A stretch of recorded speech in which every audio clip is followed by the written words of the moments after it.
Hello, আসসালামু আলাইকুম। Habib mobile solution চ্যানেলে আপনাদেরকে স্বাগতম। আজকে আমরা একটা গুরুত্বপূর্ণ বিষয় নিয়ে আলোচনা করব। সেটা হলো আপনার ন্যাশনাল আইডি কার্ড বা ভোটার আইডি কার্ড হারালে কী করবেন, সেটা কোথা থেকে তুলবেন, প্রথমে কি করবেন, কোথায় জমা দিবেন, কীভাবে ফর্ম ফিল আপ করবেন, সেটা আপনাদের স্টেপ বাই স্টেপ বলবো।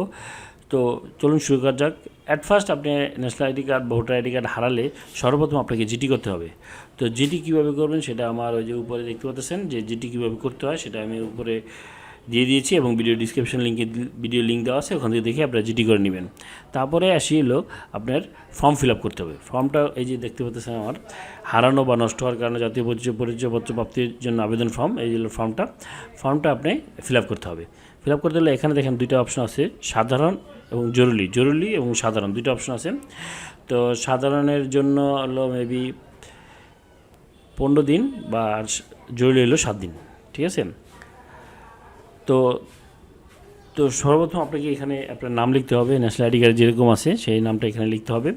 তারপরে জন্ম নিবন্ধন নম্বর যদি থাকে তার দরকার নেই, আপনার জন্ম তারিখ এখানে লিখবেন, আপনার ন্যাশনাল আইডি কার্ডে যেরকম আছে ঠিক সেরকম, বা ভোটার আইডি কার্ডে যেরকম আছে। তারপরে ভোটার আইডি কার্ডের নাম্বারটা লিখবেন এখানে, ঠিক আছে। এখানে লিখবেন, ড্রাইভিং লাইসেন্সের দরকার নেই, পাসপোর্ট দরকার নেই, পিতার নাম লিখবেন, পিতার ন্যাশনাল আইডি কার্ডের নাম্বার লিখবেন এখানে, অথবা ভোটার নাম্বারটা লিখবেন, মার নাম লিখবেন এবং মার ন্যাশনাল আইডি কার্ডের 17 সংখ্যা বা 13 সংখ্যা যেটি হোক সেটা এখানে লিখে দিবেন। এখানে যদি পিতা মৃত্যু হয় তাহলে মৃত্যু হলে মৃত্যুর সনটা এখানে লিখে দিবেন, ঠিক আছে। মাতার ক্ষেত্রেও ঠিক সেরকম, মাতার মৃত্যু হলে এখানে লিখে দিবেন।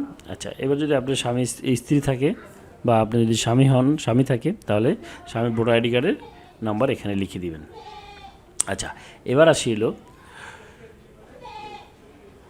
একাধিক স্ত্রী থাকলে তার ভোটার আইডি কার্ডের অন্য বিষয়টা আপনি যোগ করে দিতে পারবেন। আচ্ছা, এবার আসি 15 নম্বর হলো আবেদনের সহিত ফি হিসাবে টাকা কোন ব্যাংকের মাধ্যমে দিয়েছেন কোন বরাবর দাখিল করতে হবে, ঠিক আছে। এখানে লিখতে হবে হলো টাকা, ব্যাংকের নাম এবং শাখায় লিখে দিতে হবে ট্রানজ্যাকশন নাম্বার, ঠিক আছে। তারপরে তারিখ, তো এখানে আবেদনকারী স্বাক্ষর, তো এখানে আপনি আবেদনকারী স্বাক্ষর করতে হবে এবং 18 বছরের নিচে হলে তাদের এখানে স্বাক্ষর করতে হবে। এগুলো আপনি ফিল আপ করার দরকার নেই, ঠিক আছে। এগুলো নির্বাচন কমিশন অফিস ফিল আপ করবে, ঠিক আছে।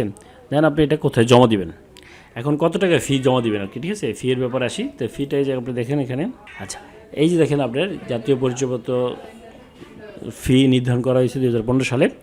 তো এখানে এলো যে হারানো না নষ্ট হওয়ার কারণে জাতীয় পরিচয় প্রাপ্তি, এই যে এখানে দেখেন সাধারণ ও জরুরি।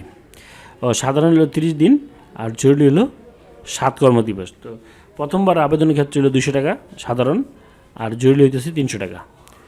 দ্বিতীয়বার আবেদন ক্ষেত্রে 300 টাকা সাধারণ, আর জরুরি হলো 500 টাকা। আর পরবর্তী যে কোনো আবেদনের ক্ষেত্রে সাধারণ হলো 500 টাকা এবং জরুরি হলো 1000 টাকা, ঠিক আছে। এখন আপনি যদি প্রথমবার হারিয়ে থাকেন তাহলে সেক্ষেত্রে আপনার প্রথমবার আবেদন ফি যদি সাধারণ দেন তাহলে 200 টাকা আর জরুরি দিলে 300 টাকা।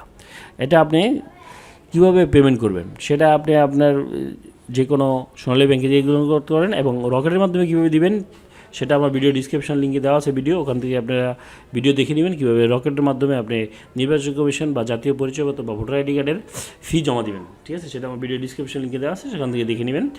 তো আর আপনারা কোথায় জমা দিবেন সেটা আমার ভিডিও ডিসক্রিপশন লিঙ্কে দেওয়া আছে নির্বাচন কমিশনের অফিসে, তো সেখানে আপনারা এটা জমা দিতে পারবেন। তো থ্যাংক ইউ বন্ধুরা, আমার ভিডিওটা যদি ভালো লাগে অবশ্যই সাবস্ক্রাইব করবেন এবং বেল বাটন ক্লিক করতে ভুলবেন না। Thank you.